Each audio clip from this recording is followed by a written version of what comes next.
Bismillahirrahmanirrahim. Very good morning to you, ladies and gentlemen. I'm so glad to be with you this morning. Actually, we invited you yesterday for a briefing on the latest developments on the ground and, of course, on diplomatic process. Because I came here from Geneva, where we had our first ministerial meeting of Iran E3, and then I had here yesterday lots of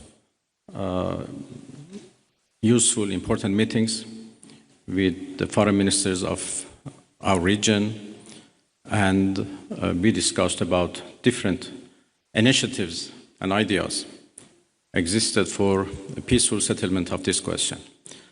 But as all of you know, we suddenly faced with the aggression by American forces to our nuclear facilities. The Islamic Republic of Iran condemns in the strongest terms the United States' brutal military aggression against Iran's peaceful nuclear facilities. It is an outrageous, grave, and unprecedented violation of the fundamental principles of the Charter of the United Nations and international law.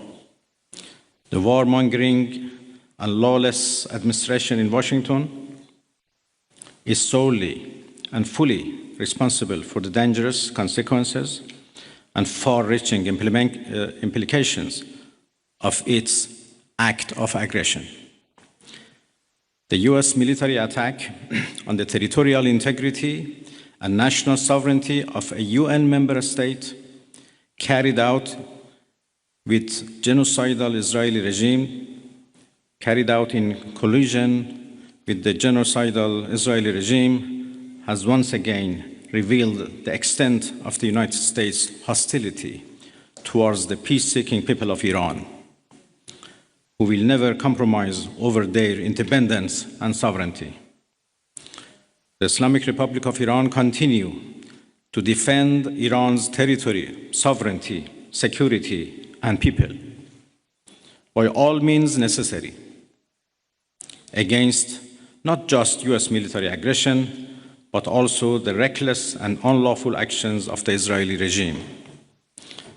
While President Trump was elected on a platform of putting an end to America's costly involvement of forever wars in our part of the world, he has betrayed not only Iran by abusing our commitment to diplomacy, but also deceived his own voters by submitting to the wishes of a wanted war criminal who has grown accustomed to exploiting the lives and wealth of American citizens to further the Israeli regime's objectives. The US act of aggression against Iran's peaceful nuclear facilities constitutes not only a flagrant breach of the UN Charter, especially the prohibition of the use of force under Article 2, Paragraph 4, and the obligation to respect the state's territorial integrity and sovereignty, but also a violation of UN Security Council Resolution 2231. It cannot be emphasized enough how much of a devastating blow that the US, a permanent member of the Security Council, has dealt to the global non-proliferation regime. The Islamic Republic of Iran reminds the United Nations, the Security Council, the UN Secretary General, the International Atomic Energy Agency, and other relevant international bodies of their duty and responsibility to take urgent and decisive action in response to this breach of international law. Silence in the face of such blatant aggression will plunge the world into an unprecedented level of danger and chaos. Humanity has come too far as a species to allow a lawless bully to take us back to the law of the jungle. The Islamic Republic of Iran calls on the Security Council to convene an emergency session to unequivocally condemn the criminal act of aggression by the United States against Iran and to hold the administration in Washington accountable for its violations of fundamental principles of United Nations Charter and of norms of international law. The responsibility of the IAEA and its Director General, who through evident bias in favor of war-mongering parties paved the way for the current violence and bloodshed, is now clearer than ever. We call on the IAEA Board of Governors to immediately convene and carry out its legal responsibility in response to the dangerous US attack on Iran's peaceful nuclear facilities, all of which have been under the agency's full safeguards and monitoring.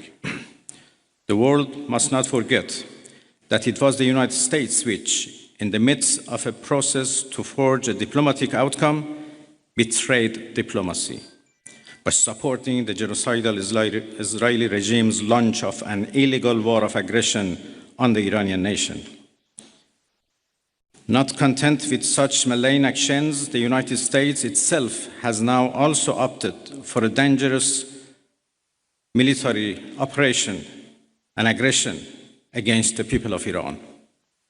In doing so, the US administration holds sole and full responsibility for the consequences of its actions, including the Islamic Republic of Iran's right to self-defense under the principles of the United Charter. In accordance with the UN Charter and its provisions allowing a legitimate response in self-defense, Iran reserves all options to defend its security interests and people. Thank you very much.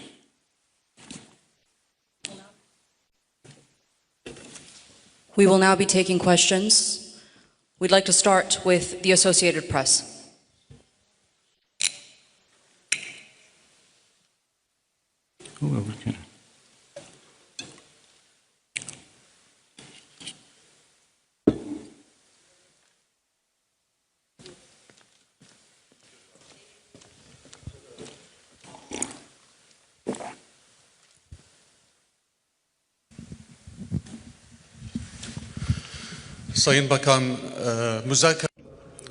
Distinguished Minister, are the doors for negotiation still open?